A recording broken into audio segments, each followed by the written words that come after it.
온전한 예배가 숨쉬는 교회, 주님이 주인 되시는 교회, 믿음의 기도가 쌓이는 교회, 최고의 찬양을 드리는 교회.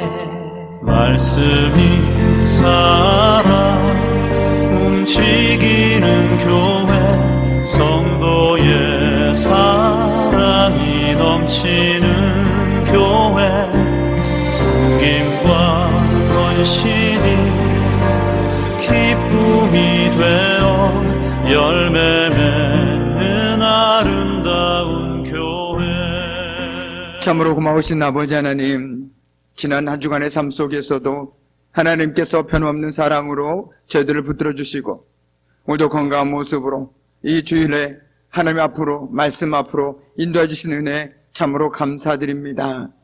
오늘도 하나님 귀한 말씀을 듣고 깨닫길 원합니다. 주님 말씀하여 주시고 깨닫게 하여 주옵소서.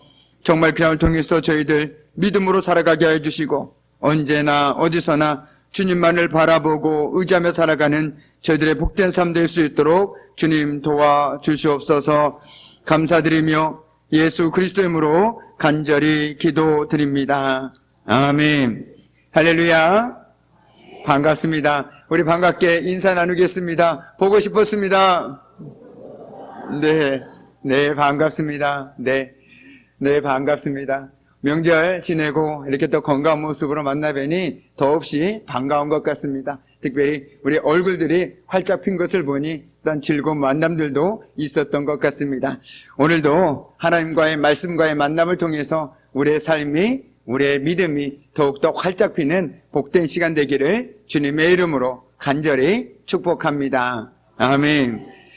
제가 얼마 전에 홀로 계신 우리 어머님께서 하도 적적해 하시기에 큐빅으로 만드는 퍼즐 맞추기를 선물해 드린 적이 있습니다.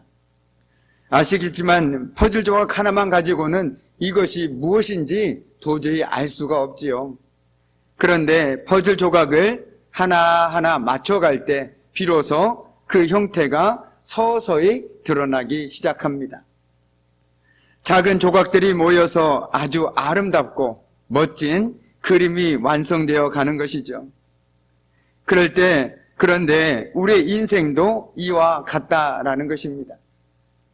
마치 퍼즐 조각을 맞춰가듯이 우리 삶에서도 소소한 일들과 만남, 그리고 때론 고난과 역경, 그리고 슬픔 등이 한데 어우러져서 우리 인생이 되는 것이죠. 그때는 알지 못했던 것들이 그 안에 하나님의 은혜가 있었고, 하나님의 인도하심이 있었고, 하나님의 큰 계획이 있었음을 우리는 비로소 깨닫게 됩니다. 이처럼 많은 경우에 우리는 퍼즐 전체의 그림을 볼 수 없습니다. 우리가 우리 인생 전체를 볼 수 있다면 얼마나 행복할까요? 지금 힘든 시간은 아무것도 아니야. 왜냐하면 언젠가는 하나님께서 나를 이렇게 들어쓰실 것을 내가 알기 때문이야 라고 살아갈 수 있다면 그 사람은 정말 행복한 사람일 것입니다. 그런데요, 정말 중요한 것은 바로 저와 여러분이 그 행복한 사람이라는 것입니다. 우리는 비록 지금 당장 앞밖에 볼 수가 없지만 믿음으로 하나님의 큰 그림 속에서 저와 여러분의 삶을 본다라면 정말 저와 여러분은 늘 웃어도 부족합니다. 늘 행복하다고 말하고 살아도 부족한 사람들이라는 것이죠. 왜냐하면 하나님께서 우리의 삶을 통해서 언젠가는 하나님의 큰 뜻을 이뤄 가실 것이고 하나님의 놀라운 은혜들로 가득 채워주실 것임을 저와 여러분은 믿어 의심치 않기 때문입니다. 그렇기 때문에 삶에 작은 어려움이 있다라고 인상 찡그리지 마시고 불평하지 마시고 원망하지 마십시오. 그것은 마치 퍼즐 조각 하나 가지고 정말 아무것도 쓸데가 없다 말하는 것과 똑같습니다. 퍼즐 조각 하나가 맞춰져서 아름다운 그림이 완성되어 가듯이 저와 여러분의 눈물이, 기쁨이, 그리고 삶의 그 모든 어려움들이 한데 어우러져서 우리 인생이 되어진다는 것을 결코 잊지 마시기 바랍니다. 그런데요, 그 모든 과정마다 나는 혼자라고 생각했는데 그 순간에 하나님께서는 여전히 함께하고 계셨다라는 것을 인생을 되돌아보면 우리는 동일하게 고백할 수밖에 없습니다. 내가 불평했을 때, 내가 힘들어서 정말 죽겠다, 이제 내 삶엔 소망이 없다라고 느껴질 그 순간에서도 하나님께서는 여전히 함께하고 계셨다라는 것입니다. 그렇기에 저와 여러분의 인생은 복된 인생이라는 것이죠. 믿음으로 내 삶을 크게 보고 살아갈 때 우리는 바로 그 복된 인생을 살아갈 수 있습니다. 제가 가끔 그런 말을 한 적이 있어요. 우리가 잘 아는 이야기입니다. 성경 이야기입니다. 아브라함이 그 사랑하는 아들 독자 이삭을 모리아산에 바치게 되는 광경이 창세기 22장에 기록되어 있습니다. 그런데요, 거기를 믿음의 눈으로 마치 헬리콥터를 띄우듯이 모리아산 정상에서 본다라면 어떨까요? 마치 반대편에서는 아브라함과 이삭이 올라오고 있고 반대편에서는 하나님께서 예비하신 어린 양이 같이 올라오고 있습니다. 그렇다면 여러분 어떤 생각이 드시겠습니까? 하나님께서 이미 준비해 놓고 계시는구나, 나는 거기에 순종만 하면 되는구나 라는 것들을 보게 된다라는 것입니다. 제가 지금 무슨 말씀을 드리고 있냐라면 우리는 늘 눈앞에 닥친 것들만 보고 살아갑니다. 그런데 조금만 내 거기서 그 상황에 너머에서 일하고 계시는 하나님을 바라보고 살아간다라면 우리의 삶은 늘 감사가 넘치는 삶일 수밖에 없다라는 것이죠. 이것을 또한 하나님께서 이것을 통해서 나에게 크신 은혜를 베푸시리라, 이 또한 이유가 있을 것이다 라고 생각하며 오히려 그것을 감사로 끌어안을 수 있다라는 것입니다. 오늘 바로 그것이 믿음이라는 것입니다. 우리가 삶을 살아갈 때 정말 필요한 것이 믿음인데, 이 믿음은 비록 눈에 아무 증거가 아직 제대로 보이지 않아도 반드시 하나님께서 놀라운 일을 이루실 것을 믿는 믿음입니다. 하나님을 신뢰한다라는 것이죠. 비록 지금 당장 내 눈앞에는 아무것도 변한 것이 없고 그대로지만 분명히 하나님께서 이 상황 가운데 놀라운 일을 이루실 것이라고 신뢰하는 것, 그것이 바로 믿음이라는 것입니다. 언제나 어디서나 늘 하나님 앞에서 살아갑니다. 그리고 하늘을 바라보고 인내하며 살아가는 믿음이라는 것이죠. 우리는 오늘 말씀을 통해서 바로 그 믿음으로 묵묵히 담대하게 그러나 온유하게 살아간 요셉을 만나게 됩니다. 요셉에게는 우리가 잘 알고 있는 것처럼 10명의 형들이 있었습니다. 형들은 처음엔 요셉을 죽이려고 하다가 나중에는 애굽의 노예로 팔아버릴 정도로 요셉을 정말 미워했습니다. 그들은 이미 형제인 듯 형제가 아닌 마치 원수와도 같은 사이였습니다. 요셉은 22년이라는 시간 동안 노예로 낯선 땅에서 살아가야만 했습니다. 왜냐하면 형들의 손에 의해서 그가 애굽의 노예로 팔렸기 때문이죠. 얼마나 억울하겠습니까? 얼마나 답답하겠습니까? 그것도 가족인 형들이 나를 팔았다고 느꼈을 때 그 안에 들어오는 자괴감은 얼마나 컸을까요? 원하지 않았던 생이별을 통해서 겪어야 했던 아픔, 그리고 한 맺힌 울부짖음, 눈물과 함께 살아내야만 했던 바로 요셉의 삶이었습니다. 그래서 요셉은 오늘 말씀해 보니 한참 동안 울었다라고 성경은 기록하고 있습니다. 그 울음소리가 어찌나 크던지 밖으로 물러난 애굽 사람에게도 들리고 심지어 바로의 궁에도 들렸습니다. 어찌 꿈엔들 잊을 수 있겠습니까? 자신의 고향, 아버지, 그리고 가족, 그리고 형제들을 말이죠. 그런데 지금 요셉 앞에 바로 그 형들이 양식을 구하기 위해서 와 있는 것입니다. 그러나 형들에게는 요셉을 만났다는 반가움보다 두려움이 앞섭니다. 그도 그럴 수밖에 없죠. 그들이 바로 요셉을 팔았기 때문입니다. 혹 목숨을 잃을까 두려워하는 형제들에게 요셉은 이렇게 말합니다. 우리 5절 말씀을 함께 읽도록 하겠습니다. 5절 말씀입니다. 당신들이 나를 이곳에 팔았다고 해서 근심하지 마소서, 한탄하지 마소서. 하나님이 생명을 구원하시려고 나를 당신보다 먼저 보내셨나이다. 아멘. 요셉은 두려움에 떨고 있는 형제들을 위로해 줍니다. 그리고 고백했습니다. 당신들이 나를 보낸 것이 아니라 하나님께서 나를 먼저 보내셨습니다. 라고 말이죠.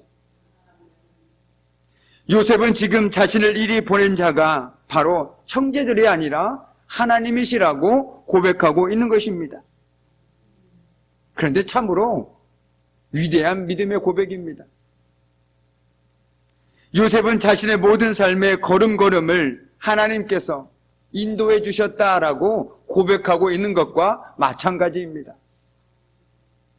하나님의 계획 안에서 자신이 애굽으로 팔렸고 지금 이 자리까지 앉을 수 있었다라고 말하고 있는 것이죠. 그런데 말이 쉽지. 22년 동안 형들에게 팔려서 애굽에서 노예로 살아야 했던 그 삶을 생각한다라면 이 믿음의 고백은요, 그냥 나올 수가 없다라는 것입니다. 우리는 1년만 이런 삶을 살아도 당장 원망하고 불평하고 내가 반드시 복수하리라 이를 갈았을 것입니다. 그러나 요셉은 그렇지 않았습니다. 그런데 제가 오늘 말씀을 묵상하면서 이런 질문이 떠올랐습니다. 그런데 요셉은 언제부터 이런 고백으로 살았을까요? 언제부터 형들이 나를 팔았지만 형들이 한 것이 아니라 하나님께서 나를 이곳에 보내셨다라는 고백으로 살았을까요? 참으로 안타깝게도 성경은 거기에 대해서 아무런 언급이 없습니다. 그래서 저와 여러분 역시 언제부터다라고 딱 집어서 말할 수는 없습니다.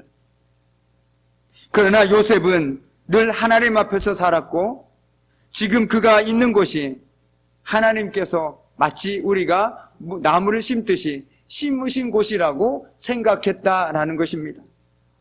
그래서 모든 일에 최선을 다했습니다. 그것을 우리는 39장 3절 말씀에서 이렇게 엿볼 수 있습니다. 창세기 39장 3절 말씀에 보면 그의 주인이 여호와께서 그와 함께 하심을 보며 또 여호와께서 그의 범사에 형통하게 하심을 보았더라 라고 고백하고 있습니다. 무슨 말입니까? 분명히 요셉을 통해서 그 주인은 하나님을 만났습니다. 요셉의 삶의 모습을 보니 보통 노예가 아니었습니다. 분명히 원망할 법도 하고 정말 삶이 희망 없이 살아갈 법도 한데 요셉은 전혀 그렇지 않았다라는 것입니다. 말씀처럼 늘 주님 앞에서 살아갔다라는 것이죠. 하나님 앞에서 늘 최선이 묵묵히 감당해 나가는 삶을 통해서 오히려 보디발은 저 사람은 뭔가 다르구나라는 것들을 깨닫게 되었고 오히려 하나님께서 그에게 매일 복 주시는 것들을 경험하게 되었다라는 것입니다. 바로 우린 여기서부터 아마 요셉은 늘 하나님께서 자기를 이곳에 보내셨구나라는 믿음으로 살아가지 않았을까라고 추측해 볼 수 있다라는 것이죠. 요셉은 그동안 자신이 여기까지 온 것이 형들의 미움도 아니고 못된 행동 때문도 아니라 전적으로 하나님의 인도하심 때문이다라고 말하고 있는 것입니다. 하나님께서 그를 애굽에 심어 놓으셨다라는 것이죠. 하나님께서 요셉이나 형들의 생각보다 더 큰 계획을 갖고 요셉을 애굽으로 인도하셨다라는 것입니다. 요셉은 이처럼 믿음으로 하나님의 큰 그림 안에서 자신의 인생을 보았습니다. 그렇게 그는 이 믿음을 가지고 형들에게 확신을 가지고 말할 수 있었습니다. 나를 팔았다고 근심하지 마십시오. 한탄하지도 마십시오. 이 일은 하나님이 손안에 있었던 사건입니다. 하나님이 우리의 생명을 구원하시려고 나를 당신들보다 먼저 보내셨습니다. 라고 말이죠. 한마디로 형들에게 이렇게 얘기하고 있습니다. 걱정하지 마십시오. 하나님께서 하신 일입니다 라고 말하고 있는 것입니다. 우리는 요셉의 인생을 잘 알고 있습니다. 요셉은 참으로 쓰라린 가슴을 안고 노예 생활을 했습니다. 그런 가운데서도 신실했습니다. 무슨 일을 하든지 무슨 일을 맡기든지 늘 신실하게 감당했습니다. 왜냐하면 그는 늘 하나님 앞에서 살았기 때문입니다. 내가 노예든지 내가 누구의 아들든지 상관없이 그는 늘 하나님 앞에서 살아갔다라는 것이죠. 돌아보면 요셉의 인생은 자기가 원하는 대로 풀리지는 않았습니다. 조금 잘 된다 싶으면 다시 곤두박질 치고 더 깊은 나락으로 떨어지고 했습니다. 노예로서 인정을 받아서 모든 일들을 주관했을 때 그 보디발의 아내가 유혹하여 그것으로 도망침으로써 그는 감옥으로 떨어지고 말았습니다. 그런데 그곳에서 그는 술 맡은 관원을 만나게 되었지요. 그리고 그의 꿈을 풀어줌으로써 그는 다시금 복직하게 되었습니다. 그런데 그때 요셉이 그 술 맡은 관원장에게 이렇게 얘기했죠. 나를 꼭 기억해달라고. 그러나 무려 2년 동안 그는 요셉을 기억하지 않았습니다. 끝없이 어떻게 보면 기다림의 시간이 바로 요셉의 삶이었다라는 것이죠. 한이 맺히고 마음에는 도끼와 원망이 생길 수 있는 충분한 상황들입니다. 그러나 요셉은 달랐습니다. 그의 마음에는 하나님의 섭리로 인생을 바라보는 믿음이 있었기 때문입니다. 자신의 삶을 눈에 보이는 대로 살아가는 것이 아니라 믿음으로 바라보고 살아갔기 때문에 그 상황들을 극복해 나갈 수 있었고 인내할 수 있었고 기다릴 수 있었다라는 것입니다. 분명히 하나님의 때가 있을 것이다. 하나님께서 하나님의 때에 하나님의 방법대로 내 삶에 개입해 주실 것이다. 이 믿음과 확신이 있었기 때문에 그는 좌절하지 않고 낙담하지 않을 수 있었다라는 것입니다. 여기에 누군가 이렇게 말을 했습니다. 고추장을 싫어하는 사람이 있습니다. 그리고 밀가루도 싫어합니다. 물엿도 싫어합니다. 그런데 이 모든 것을 합쳐서 볶았더니 만난 떡볶이가 나왔습니다. 하나님이 우리 인생을 이렇게 이끌어 가시는 경우가 있다라는 것이죠. 이것도 싫고 저것도 싫고 이것도 다 내 삶에 필요 없는 것 같은데 실상 다 섞어놓고 보니 정말 내 삶에 꼭 필요했던 것이라는 것입니다. 하나하나 보면 죄다 싫어하는 것들입니다. 그러나 모두 합치고 보면 만난 한 상을 차려집니다. 낱개로 보면 쓰이쓴 것들이 하나님이 합력하시면 큰 역사를 이루게 된다라는 것이죠. 참으로 공감이 가는 말이었습니다. 우리도 때론 이렇게 이야기하곤 합니다. 뒤를 돌아보면 우리 인생이 퍼즐 조각 같다고 말이죠. 그때는 몰랐는데 지금 와 돌아보니 그 조각조각 하나가 모여 지금 우리가 있음을 깨닫게 됩니다. 때론 내 삶에 왜 이런 일들만 일어나는지, 그리고 왜 내가 이런 사람들을 만나고 살아가야 하는지, 그리고 왜 이런 일들을 해야만 하는지 알 수 없는 일들과 만남들 투성입니다. 우리가 이해할 수도 알 수도 없는 여러 가지 퍼즐 조각들이 어지럽게 펼쳐져 있습니다. 내가 생각하기에는 내 인생에 도저히 필요 없는 일들입니다. 굳이 저 사람을 만나지 않아도 될 것 같습니다. 그래서 낙심하기도 하고 한숨 짓기도 하고 아픔과 눈물로 얼룩진 삶을 살아가기도 한다라는 것이죠. 그런데 시간이 지나고 나니 왜 그때 그 일이 있었는지 보다 분명하게 알게 된다라는 것입니다. 하나님께서 왜 나에게 그때 그 일을 시키셨는지, 왜 내게 그때 내가 정말 지독히도 싫어했던 그 사람을 만나게 하셨는지 비로소 알게 된다라는 것이죠. 그리고 그때서야 모든 것이 합력하여 선을 이루는 하나님의 계획과 인도하심이었음을 깨닫게 됩니다. 그 깨달음으로 오늘 요셉도 이렇게 고백합니다. 우리 8절 말씀을 함께 읽겠습니다. 8절 말씀입니다. 그런즉 나를 이리로 보낸 이는 당신들이 아니요 하나님이시라. 하나님이 나를 바로에게 아버지로 삼으시고 그 온 집의 주로 삼으시며 애굽 온 땅의 통치자로 삼으셨나이다. 아멘. 오늘 요셉은 말합니다. 나를 하나님께서 먼저 보냈었습니다. 이것은 요셉이 지금까지 온갖 시련과 고난을 당하게 된 것이 하나님의 섭리 없다라는 것을 우리들에게 보여주고 있습니다. 그리고 이 깨달음은 요셉이 고난 중에도 절망하지 않고 인내하며 극복할 수 있었던 중요한 이유였습니다. 그 고난에는 자신의 가족의 생명을 구원하고 당신의 뜻을 이루려시는 하나님의 섭리의 손길이 있었음을 알았기 때문입니다. 그래서 하나님께서 나를 이곳에 보내셨구나. 그 믿음이 있었기 때문에 그는 원망하지 않았습니다. 형들을 저주하지도 않았습니다. 오히려 더 큰 하나님의 뜻이 무엇인지 궁금해하며 날마다 신실함으로 그곳에서 맡겨진 일들을 감당했다라는 것이죠. 이처럼 하나님의 섭리에 대한 깨달음은 모든 시련과 역경을 극복할 수 있는 원동력이 됩니다. 개인적으로 저도 이러한 경험들을 많이 했습니다. 왜 내가 이런 일들을 해야 되는 걸까? 내가 왜 이 사람을 만나야 되지? 내가 왜 이런 시간들을 겪어야만 되는 것일까? 그때는 정말 무의미해 보였습니다. 내가 할 수만 있다라면 저 사람 만나지 않고 싶다라는 생각들이 가득했을 때가 있었습니다.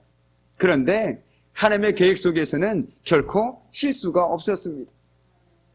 제 삶뿐이겠습니까? 우리 성도의 삶 속에서도 하나님께서는 동일한 일을 이미 이루고 계시고 지금도 이뤄가고 계심을 저는 믿습니다. 나에게 의미 없어 보이는 일들이, 내게 의미 없어 보이는 만남들이 하나님께서는 꼭 필요하기에 우리들에게 허락해 주셨다라는 것이죠. 나에게 왜 이런 고난이 있어야 되지? 라고 생각하는 순간 그 고난에 집착하게 되면 원망하게 됩니다. 불평하게 됩니다.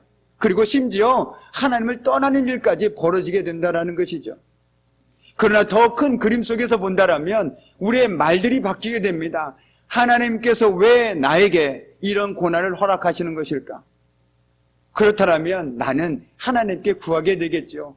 하나님, 내가 어떻게 하겠습니까? 왜 나에게 이런 고난을 허락하십니까? 라고 오히려 하나님께 묻게 된다는 것입니다. 그 묻는 것이 바로 기도이겠죠. 원망하고 불평하면서 하나님을 멀리하는 삶이 아니라 오히려 고난을 통해서 하나님 앞에 더 가까이 나오게 된다는 것입니다. 하나님 무슨 이유입니까? 알게 해주십시오. 깨닫길 원합니다. 내가 저 사람을 왜 만나야 합니까? 내가 이 일을 왜 해야만 하는 것입니까? 알고 싶습니다. 그러면서 어떻게 합니까?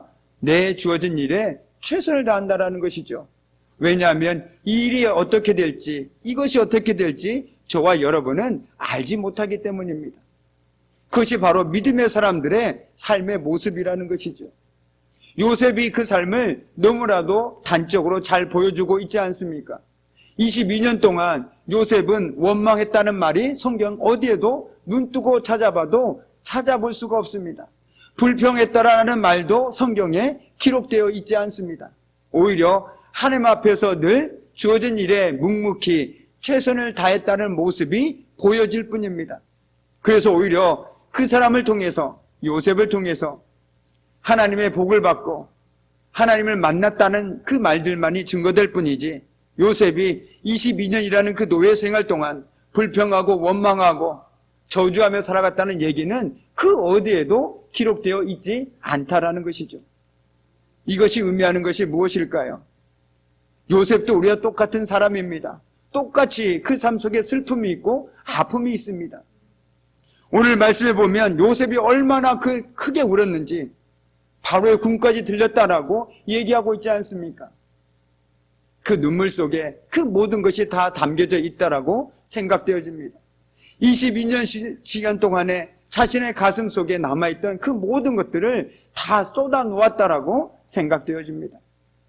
저와 여러분의 삶 속에서도 무엇보다도 우리에게 필요한 것은 믿음으로 크게 하나님의 그림을 보고 살아가는 것입니다.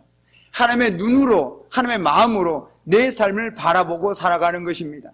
바꿔 얘기한다면 누군가 얘기하는 대로 내 삶을 보고 살아가는 것이 아니라 누군가 나에게 얘기해 준 대로 내 삶을 보고 그렇구나, 내 삶은 정말 잘못됐구나 판단하기보다 하나님께서 말씀하신 것에 비추어서 내 삶을 바라보고 살아간다면 설령 내가 그랬던 길을 가더라도 그 그랬던 길 가운데 하나님께서는 함께하고 계시다라는 것이죠.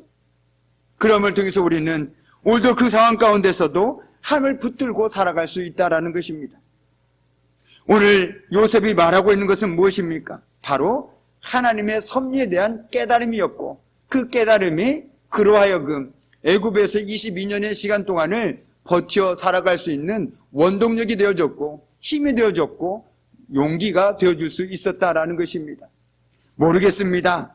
우리 사는 성도들 역시 어떤 삶을 살아가고 있는지 일일이 알 수는 없지만 분명한 한 가지 사실은 그 모든 상황 가운데 하나님께서 함께하고 계심을 믿는다면, 하나님께서 이유 없이 까닭 없이 내 삶에 이런 것들을 허락하고 있지는 않으시리라 라는 그 믿음이 있다라면 오히려 그 상황 가운데서도 우리는 하나님께 더욱더 가까이 나갈 것입니다. 그리고 하나님께 묻겠죠. 하나님, 내가 어떻게 해야 합니까? 깨닫게 해주십시오라고 말입니다. 우리가 사실 고난을 두려워하는 이유가 있습니다. 고난이 두려운 것은 고난 자체의 그 고난, 괴로워하는 것보다, 고통보다 그 고난의 원인을 모르기 때문입니다. 고난이 주는 고통도 아프지만 왜 이런 고난이 내 삶에 오는지 모르기 때문에 더 힘들다라는 것이죠. 그런데 여기 여인이 출산할 때 큰 고통을 경험하게 되지만 그래도 이를 악물고 참을 수 있습니다. 우리 어머니들이 그 고통을 뻔히 알면서도 출산의 고통을 참아낼 수 있는 이유는 그 이유를 너무나도 잘 알고 있기 때문입니다. 그리고 출산 후에 있을 더 큰 기쁨을 바라보기 때문이라는 것이죠. 세상 그 무엇과도 바꿀 수 없는 그 고통이 나를 찾아오지만 그래도 이 고통 뒤에 나에게 올 큰 기쁨을 알고 있기 때문에 그 고통을 참을 수 있다는 것입니다. 마찬가지로 하나님의 섭리를 깨닫고 살아가는 사람은 자신의 고난의 원인과 결과를 알고 있기에 지금은 조금 힘들지만 그래도 견뎌낼 수 있다는 것입니다. 이후에 있을 더 큰 기쁨이 우리를 기다리고 있음을 잘 알고 있기 때문이죠. 우리가 세상을 살아가노라면 필연적으로 고난에 맞닥뜨리게 될 수밖에 없습니다. 그럴 때 우리는 요셉과 같이 그 고난에 담겨있는 하나님의 뜻과 섭리를 바라보아야 한다라는 것입니다. 그럼으로써 우리 인생을 하나님의 큰 그림 속에서 볼 수 있는 믿음이 있어야 합니다. 그래야 할 때 우리 또한 고난 가운데서 절망하지 않고 능히 고난을 극복할 수 있습니다. 그리고 그로 말미암아 고난 후에 주어지는 축복과 영광을 누리는 삶을 살아가게 된다라는 것이죠. 이제 말씀을 마무리 짓도록 하겠습니다. 오늘 요셉은 형들에게 하나님의 자신을 애굽으로 먼저 보내셨다라고 말하고 있습니다. 형들이 아니라 하나님이 나를 보내셨다라고 말했습니다. 왜냐하면 그는 늘 하나님을 바라보았고 하나님 앞에서 살아간 인생이었기 때문이었습니다. 그럼으로써 요셉은 믿음으로 하나님의 큰 그림 속에서 자신의 삶을 바라볼 수 있는 넉넉한 여유를 가질 수 있었습니다. 정말 그렇습니다. 믿음이라는 것은 지금의 모습이 설령 혼돈스럽더라도 내 뜻대로 되지 않을지라도 하나님의 선한 계획이 있다는 확신 속에 사는 것입니다. 언젠가는 하나님께서 내 삶을 통해서 영광 받으시리라. 언젠가는 하나님께서 내 삶을 들어 쓰시리라. 그 믿음과 확신을 가지고 살아가는 삶입니다. 그 믿음과 확신이 저와 여러분에게 있다라면 어떤 상황들 속에서도 우리는 기뻐하고 감사할 수 있습니다. 왜요? 그때는 모르지만 언젠가는 반드시 하나님께서 나를 들어 쓰시리라는 믿음과 확신이 있기 때문입니다. 우리에게 소망만 있다라면, 우리에게 희망만 있다라면 우리는 어떤 상황 속에서도 살아남을 수 있습니다. 그런데요, 사람이 죽는 이유는 소망이 없기 때문입니다. 희망이 없는 사람은 삶에 대한 가치를 놓게 됩니다. 그러나 어떤 상황에 있더라도 소망과 희망을 갖고 살아가는 사람이라면 절대로 삶을 놓지 않습니다. 그것이 설령 힘든 육체적 고통이 있을지라도, 병에 있을지라도 소망을 갖고 있는 사람이라면 그 병을 이겨내는 그 믿음을 발휘하더라는 것이죠. 저와 여러분에게도 오늘 이 믿음과 확신이 있었으면 좋겠습니다. 내 삶이 비록 하찮아 보이고 변변치 않아 보일지라도 하나님께서 분명히 내 삶을 들어 쓰시리라는 그 믿음과 확신을 가지고 살아가시기 바랍니다. 그렇게 할 때 하나님께서는 분명 우리의 믿음대로 역사해 주실 것입니다. 우리가 잘 아는 로마서 8장 28절 말씀입니다. 우리가 알거니와 하나님을 사랑하는 자, 곧 그들의 뜻대로 부르심을 입은 자들에게는 모든 것이 합력하여 선을 이루느니라. 아멘. 이 신앙이 바로 요셉의 신앙이었습니다. 요셉은 자신의 과거를 돌이켜보면서 자신의 인생 여정의 모든 일이 궁극적으로 하나님의 섭리였음을 고백하였습니다. 우리도 이 귀한 신앙으로 오늘도 하나님께서 저와 여러분에게 허락하신 삶의 자리에서 이해할 수 없을지라도 믿음으로 모든 것을 합력하여 선을 이루시는 하나님을 신뢰하며 살아가는 저와 여러분의 복된 믿음의 삶 되기를 주님의 이름으로 간절히 축복합니다. 아멘. 기도하겠습니다. 사랑과 은혜가 풍성하신 하나님 아버지, 오늘도 하나님의 말씀을 들었습니다. 오늘 요셉은 형들에게 하나님이 자신을 애굽으로 먼저 보내셨다고 말합니다. 이처럼 그는 늘 하나님을 바라보았고 하나님 앞에서 살아간 믿음의 삶이었습니다.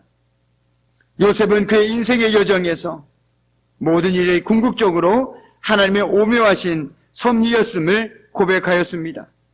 주님, 오늘 말씀을 들은 저와 여러분, 우리 귀한 성도들 역시 이 귀한 신앙으로 때론 알 수 없고 이해할 수 없을지라도 모든 것을 합력하여 손을 이루시는 하나님을 믿음으로 말미암아 살아가는 복된 삶 되게 하여 주옵소서.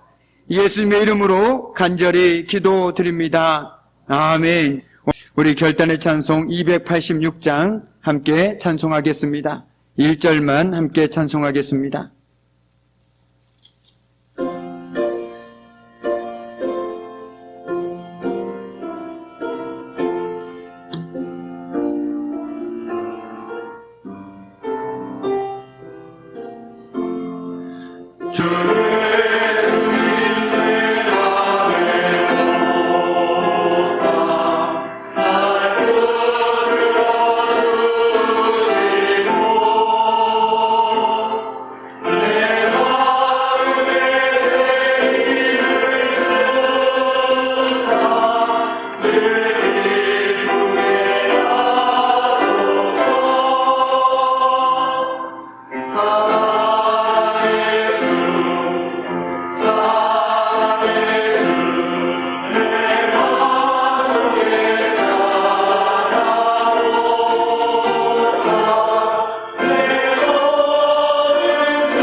우리 교회 소식 전해드리겠습니다. 돌아온 주일 교회 청소는 우리 에베네셀에서 수고해 주시겠습니다. 그리고 이번 주 금요일 11일 금요 구역 연합 예배가 2구역 주관으로 저녁 7시에 본당에서 있습니다. 다음 주 낮 예배 후부터 우리 권사 피택자 교육이 목양관에서 있습니다. 우리 권사 피택자 세 분은 꼭 참석해 주시기 바랍니다. 다음 주 낮 예배 후에 남선교회 원례가 있습니다. 또한 기부금 납입 증명서가 필요하신 분들은 언제든지 신청해 주시기 바랍니다. 끝으로 장동가족 인생 찬양 나눔을 계속 진행하고 있습니다. 혹시 마음에 감동되신 분들은 자신의 인생 찬양을 나누어 주심으로 함께 은혜를 나누어 주시기 바랍니다. 그리고 우리 교우 소식입니다. 우리 김재순 집사 장흥우리병원, 우리 정갑진 성도 장흥병원에서 입원 치료 중에 있습니다. 함께 기도해 주심으로 그 모든 과정 가운데서 하나님의 어루만지심과 치료하심의 손길을 경험할 수 있는 귀한 시간 될 수 있도록 함께 기도해 주시기 바랍니다. 나머지 교회 소식은 주보를 참조해 주시기 바랍니다. 우리 시간 우리 평화 인사 함께 나누겠습니다. 주님의 평화가 여러분과 함께 하기를 바랍니다. 네, 감사합니다. 기도하겠습니다. 이제는 우리 주 예수 그리스도의 은혜와 아버지 하나님의 말할 수 없는 사랑하심과 성령의 사귐과 임재와 다스리심이 오늘도 하나님께서 허락하신 자리에서 이해할 수 없을지라도 믿음으로 모든 것을 합력하여 선을 이루시는 하나님을 믿고 살아가기를 결단하는 사랑하는 성도들의 삶과 그들의 가정과 일터와 삶의 현장 위에 이제부터 영원토록 함께 하시기를 간절히 축원하옵나이다. 이 보좌 앞에 모였네. 함께 주를 찬양